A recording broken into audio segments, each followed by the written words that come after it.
সুন্দর প্রশ্ন।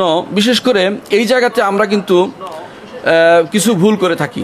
একটি হচ্ছে তাকলিদ জিনিসটা, যতই বলে যে আমরা তাকলিদ, কেউ তাকলিদ করে না, কথাটা পুরোপুরি ঠিক নয়। সবাই কিছু না কিছু তাকলিদ করে। এখন তাকলিদ শব্দের অর্থ আমি বলতে পারি, অনেকে বলে যে আমি তো দলিল দিয়ে চলি। তিনি দলিলেও জানেন না, তিনিও আরেকজন থেকে জিজ্ঞাসা করেই চলেন। এরকম বহু মানুষ আপনি পাবেন যারা বলে যে আমি দলিল ভিত্তিক চলাফেরা করি। উনি নিজে দলিল সম্পর্কে ভালো জানেন না, উনি আরেকজনকে জিজ্ঞাসা করে দলিলটা জেনে নিয়েছেন, সেটার উপর বলতেছেন। তাহলে বোঝা গেল মানুষ, হ্যাঁ, দলিলের ভিতরে চললে এত্তেবার হয় আর দলিল ছেড়ে দিলে তাকলিদ হয়। এটা হচ্ছে পরবর্তী মুস্তালাহ শারঈ, মুস্তালাহ ইসতিলাহ হয়েছে। এটা আগেও সাহাবায়ে কেরামের যারা অনুসরণ করে চলতেন তারা সবাই কিন্তু সব জায়গায় দলিল জিজ্ঞাসা করতেন না। এটা কিন্তু বলা ঠিক নয় যে দলিল জিজ্ঞাসা করলে শুধু এত্তেবার হবে, এটা কথা ঠিক নয়। যদি আপনার কাছে বিশ্বস্ত মনে হয়, একজন মানুষকে জিজ্ঞাসা করে আপনি আমল করতে পারেন, সেটা জীবিত হোক বা মৃত হোক। জীবিত মানুষকে আপনি জিজ্ঞাসা করলে জায়েজ হবে, মৃত মানুষ মরে গেলে তার বই থেকে নিলে জায়েজ হবে না, কথাটা এরকম না।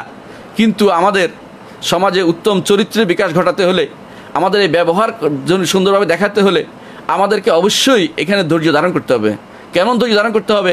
আপনি মসজিদে গেছেন, যা দেখলেন যে কেউ রফি আদান করছে না, আপনি গরম হয়ে গেলেন, রফি আদান কেন করছে না, এটা কিন্তু ঠিক নয়।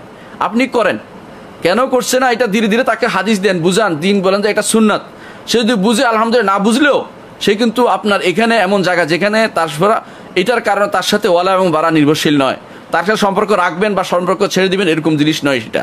হ্যাঁ, কিন্তু একজন মানুষ কবর পূজা করছে, আপনি গেছেন তাকে বললেন যে এটা শিরিক করছে তুমি, সে আপনার সাথে খারাপ ব্যবহার করছে, করুক, কিন্তু আপনাকে নিষেধ করতে হবে, তাও সুন্দরভাবে বলতে হবে, কারণ সে জানে না।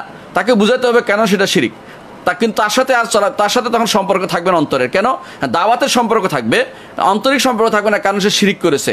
তাহলে আমাদের দাওয়াতের ক্ষেত্রেও কিছু দুইটার মধ্যে ভাগ আছে। এমন জায়গায় আমরা কখনো কখনো হিট করি যেই জায়গাতে আঘাত দেওয়ার জায়গা নয়, আবার কখনো করে এমন জায়গাতে ছেড়ে দেই যেই জায়গাতে আমরা দেখতে পাচ্ছি যে এখান থেকে ঈমান চলে যাবে একজন মানুষের। বাংলাদেশে এখন কিছু মানুষ আপনি দেখছেন অলরেডি, কিছু মানুষ বের হয়ে গেছে, আল্লাহকে তারা সত্তাগতভাবে সব জায়গায় বিশ্বাস করছে। এটা তো কুফুরি আকীদা, এতে কোনো সন্দেহ নেই। এই ব্যাপারে মানুষকে সাবধান না করে আপনি অনেক সময় দেখা যাবে তাকবীর নিয়ে ঝগড়া করছি, অথবা আঙ্গুল নাড়িয়ে ঝগড়া করছি, অথবা আমিন নিয়ে ঝগড়া করছি। এগুলি অবশ্যই দাওয়াতের বিষয়, কোনো সন্দেহ নেই। কিন্তু এগুলো এমন দাওয়াত, যে দাওয়াতগুলো শুধু বিল হিকমাতি ওয়াল মাউইজা বিল হাসানা হবে, এখানে কোনো জোর খাটবে না, এখানে কোনো রকমের আপনি তার সাথে সম্পর্ক ত্যাগ করতে পারবেন না। তাকে বুঝাবেন শুধুমাত্র, একটা সুন্নত উপর আমল না করলে তার কারণে আপনি তাকে কখনো তার ভাই হিসেবে তাকে ছেড়ে দিতে পারবেন না, সে আপনার ভাই হিসেবে থাকবে। সুতরাং আমি তাকলিদে শখসি এবং তাকলিদে মোতলাকের কথা বলছেন, বা ইত্তেবায়ে মোতলাকের কথা বলছেন। তাকলিদে শখসি আমরা কখনো বলি না করতে, কিন্তু একজন সাধারণ মানুষ সে কাকে পাবে, যাকে পাবে তাকে জিজ্ঞাসা করবে। আপনি সবসময় থাকেন না, আপনার মসজিদের ইমাম সাহেব যিনি থাকেন তিনি ওই এলাকার ইমাম, তাকে জিজ্ঞাসা করবে সাধারণ বিষয়। তিনি যতক্ষণ পরিবর্তন না হবেন, সাধারণ মানুষকে সেটা পরিবর্তন করতে আপনি পারবেন না, কারণ সাধারণ মানুষ ও তার কাছেই যাবে। হ্যাঁ, যদি আপনি পারেন ধীরে ধীরে এলাকায় বহু মানুষকে শিক্ষিত করে তুলছেন এবং সেখানে ইমামও আপনার কথা শুনে আলহামদুলিল্লাহ, তখন আপনি দাওয়াতের পথে বেগবান হয়ে এগিয়ে যেতে পারবেন। এর আগ পর্যন্ত আপনাকে ধৈর্যের সাথে এগোতে হবে, আপনাকে খুব রয়েস হয়ে তাদেরকে দাওয়াত দিতে হবে।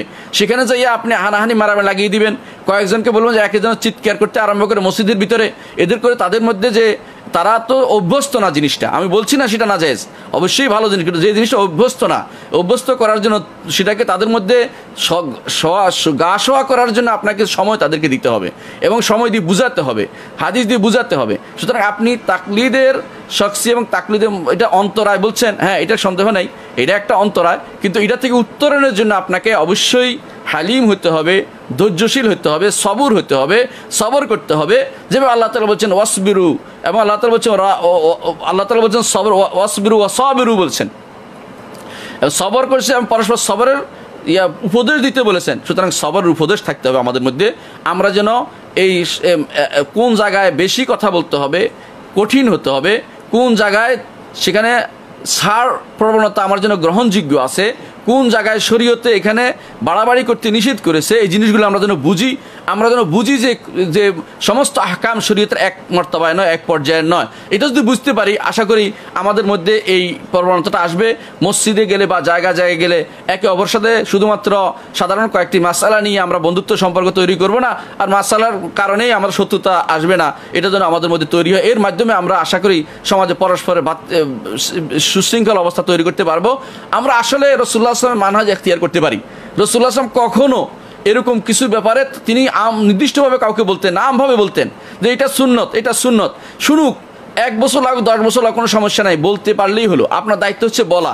আপনি জোর করে কাউকে কিছু চাপিয়ে দেয়, এটা আপনার দায়িত্ব না, যতক্ষণ পর্যন্ত আল্লাহ আপনাকে সে দায়িত্ব এবং কর্তব্য আপনাকে নিয়োজিত না করে। আশা করি আপনি বুঝতে পারছেন।